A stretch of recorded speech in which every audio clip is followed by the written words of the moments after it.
అపవిత్రత అనేది సాధ్యమా? అంటే తులసి వనానికి అపవిత్రత అంటుకుంటుందా అనేది ఒక ప్రశ్న. అదేవిధంగా తామరాకుకి బురద అంటుకుంటుందా? ఇలాంటివి కొన్ని ఉంటాయి. అంటే అసలు అది ఊహించటానికి కూడా మనకి ఆశ్చర్యకరంగాను అసాధ్యంగా కనిపించేవి ఉంటాయి. అదేవిధంగా ప్రజాస్వామ్యంలో అత్యంత పవిత్రమైనటువంటిదిగా ఉండేటువంటిది న్యాయ వ్యవస్థ, తర్వాత ఎన్నికల వ్యవస్థ, ఎన్నికల కమిషను. ఈ రెండు కమిషన్స్లో ఈ రెండు వ్యవస్థల్లో అసలు అవినీతి కానీ లేకపోతే ఇంకా అరాచకాలకి కించిత్తు తావు ఉండడానికి వీల్లేదు అనేటువంటిది ప్రజాస్వామ్యవాదుల యొక్క ప్రగాఢ విశ్వాసం. అటువంటి వాటికి మసగా బారితే, అటువంటి వాటికి గ్రహణం పడితే ఎలా ఉంటుంది? అసలు ఎందుకు ఆ సందేహాలు రావాలి? దాదాపుగా ఇన్ని దశాబ్దాల ప్రజాస్వామ్యంలో ఎప్పుడు గతంలో ఎన్నడూ లేనట్టు ఎన్నికల నిర్వహణ అంటారా? ఆ ఎన్నికల నిర్వహణ అనేటువంటిది పోలింగ్ జరుగుతున్నప్పుడు రాజకీయ శక్తుల యొక్క అరాచకాలు, అక్రమాలు, ఈ లేదనంటే వ్యవస్థీకృత నేరాలు, వ్యవస్థలో సరైనటువంటి ఇవన్నీ వేరే. కానీ ఎన్నికల నిర్వహణలో కమిషన్ నిర్వహించేటువంటి పాత్రకి ఎప్పుడు కూడా అపప్రదరాల. And moreover TN Seshan లాంటి వ్యక్తి వచ్చిన తర్వాత ఆ వ్యవస్థ యొక్క ప్రతిష్ట మరింత ఇనుమడించింది.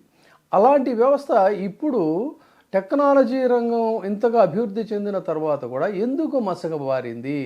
ఎందుకు అసలు సందేహాలు వస్తున్నాయి? మీరు ఇవాళ మళ్ళీ పిలిచి వాళ్ళకి అదని ఇదని ఎక్స్ప్లెనేషన్ ఇచ్చుకునేటువంటి పరిస్థితులు ఎందుకు వచ్చాయంటే సంథింగ్ ఈజ్ రాంగ్. అది జరిగిందా జరగలేదా అనేది పక్కన పెట్టినట్టయితే వ్యవహరిస్తున్నటువంటి తీరు మాత్రం ఖచ్చితంగా అనుమానాలకు తావిస్తుందనే దాంట్లో సందేహం లేదు. ఇలాంటి పరిస్థితుల్లో అభివృద్ధి పదంలో ముందుకు సాగుతూ ఉంటే ఈ రోజున మళ్ళీ విపక్షాలన్నీ కూడా బ్యాలెట్ పద్ధతికే వెళ్ళాలని ఎందుకు అంటున్నాయి అంటే, బ్యాలెట్ పద్ధతి అనేటువంటిది అదేదో పాతకాలపు చింతకాయ పచ్చడి కాదు. ఈవెన్ ఇవాళ ఈ రోజున అగ్రరాజ్యాలు సైతం కూడా ప్రజాస్వామ్యంలో బ్యాలెట్ ద్వారానే ప్రాపర్గా మనకి ఎన్నికల యొక్క తీర్పు ఉంటుంది. అంతే తప్ప ఈవీఎంలు అనేటువంటి వాటిలో డౌట్స్ ఉన్నాయని చాలా విస్పష్టంగా చెప్పారు. సాంకేతిక నిపుణులు సైతం చెప్పారు. అలాంటిది ఈ రోజున గట్టిగా దీన్ని పట్టుకొని వేలాడుతూ ఉంటే ఏం చెప్పాలి మరి మనం?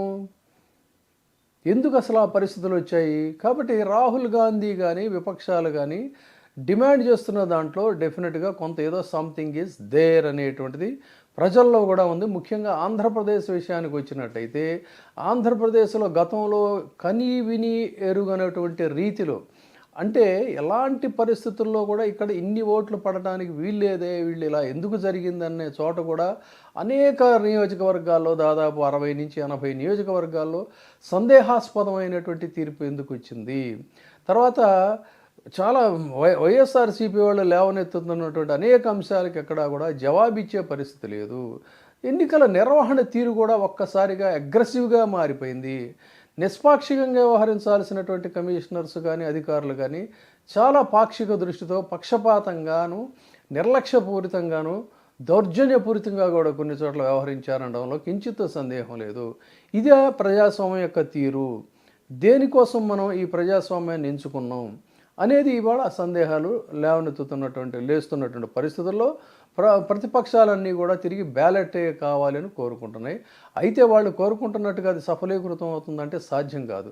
ఇవాళ అసలు కించిత్తు ప్రజాస్వామ్య విలువలకి ఏమాత్రం కూడా వెసులుబాటిచ్చే పరిస్థితి లేకుండా పూర్తిగా నియంత్రిత్వ పోకడలలో అటు కేంద్రంలో కానీ ఇటు ఆంధ్రప్రదేశ్లో కానీ చాలా దారుణమైనటువంటి దుర్మార్గమైనటువంటి పరిస్థితులు నెలకొన్న నేపథ్యంలో విపక్షాలన్నీ మళ్ళీ తిరిగి ఎమర్జెన్సీ నాటి ఉద్యమానికి, ఎమర్జెన్సీకి వ్యతిరేకంగా ప్రతిపక్షాలన్నీ ఏ విధంగా అయితే ఏకంగా అయ్యి పెద్ద ప్రజాస్వామ్య పోరాటం చేశాయో, సంపూర్ణ విప్లవం అనే పేరుతో ఆ రోజున జయప్రకాష్ నారాయణ లాంటి నాయకుడి ఆధ్వర్యంలో సంపూర్ణ విప్లవం అనే ఉద్యమం ఏదైతే వచ్చిందో అంత స్థాయిలో ఏదైనా ఉద్యమం వస్తే తప్ప కాదు, ఏదన్నా ఒక మిరాకిల్ అనేటువంటిది ఏదన్నా జరిగితే తప్ప ఇప్పుడున్నటువంటి పరిస్థితులను చక్కదిద్దేటువంటి అవకాశం ఈ విపక్షాల యొక్క బలం అయితే ఇప్పటికి ఈ రోజుకైతే మాత్రం సరిపోదు. కాబట్టి వాళ్ళ అధికారంలో ఉన్నటువంటి కూటమిదే ఆడిందాట పాడింది పాటగా జరుగుతుంది. అనుమానాలు అయితే మాత్రం చాలా ప్రబలంగా జనంలో ఉన్నాయి. ఆ అనుమానాలని, సందేహాన్ని నివృత్తి చేయాల్సిన బాధ్యత అయితే ఖచ్చితంగా ఎన్నికల కమిషన్కు ఉంది. ఈ ఎన్నికల కమిషన్ అయితే ఖచ్చితంగా తన ప్రతిష్టను కోల్పోయిందనేది అయితే